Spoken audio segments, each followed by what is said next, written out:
Hey guys, it's Miss Kelly. Today we're going to be talking about square pyramids. As you can see on the picture in front of you, we're going to be talking about when they are nets, when they only give us 2 numbers, and when they give us 3 numbers. We'll be finding the surface area of all these shapes today, and the surface area is just like the area, so make sure all your answers are squared. Now, the way to do the area for these shapes, or to find the surface area of these shapes, is to find the area of all of the shapes and then add them together. Very similar to composed or composite figures that we had to break up the figure, find the area, and then add it all together in the end. The first thing we're going to be talking about are nets. I have 2 nets here for you, so let's go over both of them. So, when a 3D figure like the square pyramid is broken up into a net, or I should say flattened out to a net, it looks just like this. So it has a square and it's surrounded by triangles. For both of them, a square surrounded by triangles. Now, the way I know that it is a square pyramid is because of its base. If the base is a square and it's surrounded by triangles, then that gives you the indication it is a square pyramid. There are other pyramids that we'll be working with. Some of them have triangles in the middle, a triangular pyramid, and we'll be working on those so you can see them a little bit better.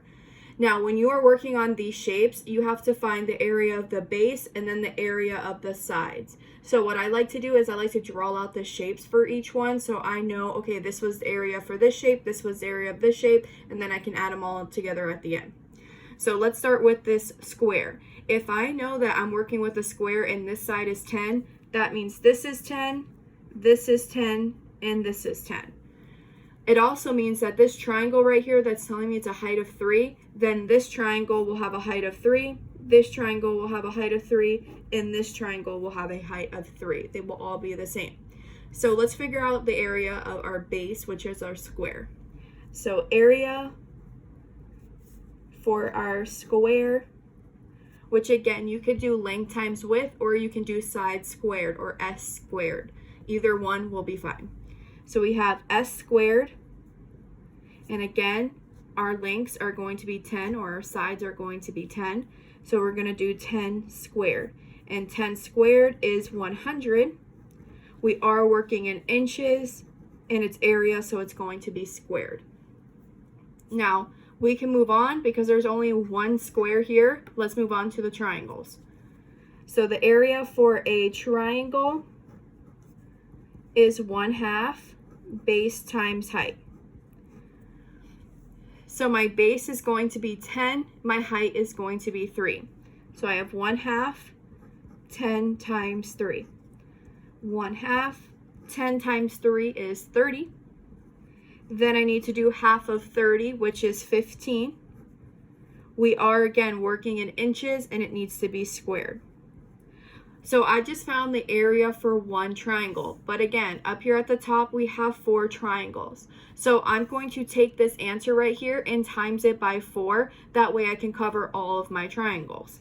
So 15 times 4, we get 20, we get 6. We are working in inches and it is squared. So now I have my base, which was my square, and now I have my 4 triangles.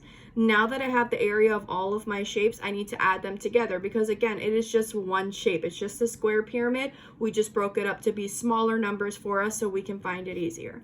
So we have 100 and 60. We add those together.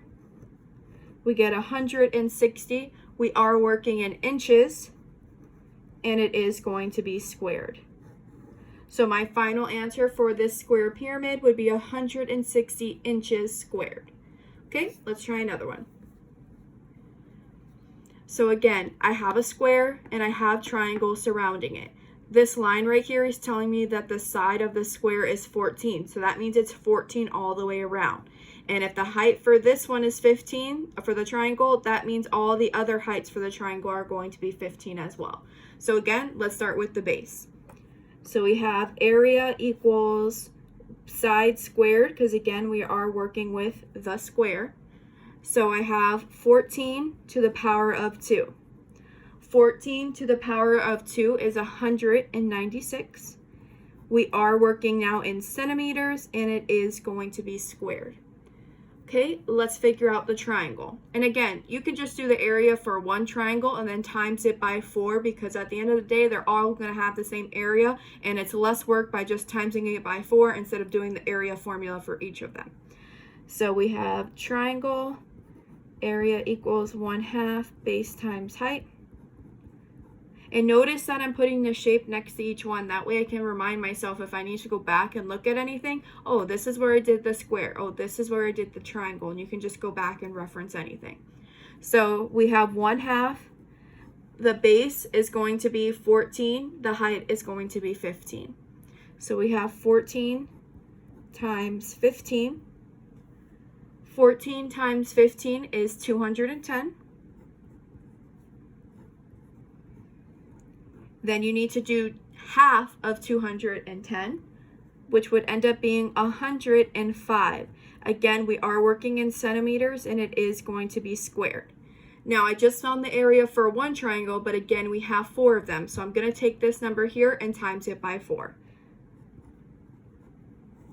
I get 20, I get 2, and I get 4. So I end up with 420 centimeters squared for all of my triangles. And now that I have the area for all of my triangles and my base of the square, I can add them two together. So 196 and 420, we get 6, 11, and 6. Again, we are working in centimeters, and it is squared. So my final answer would be 616 centimeters squared.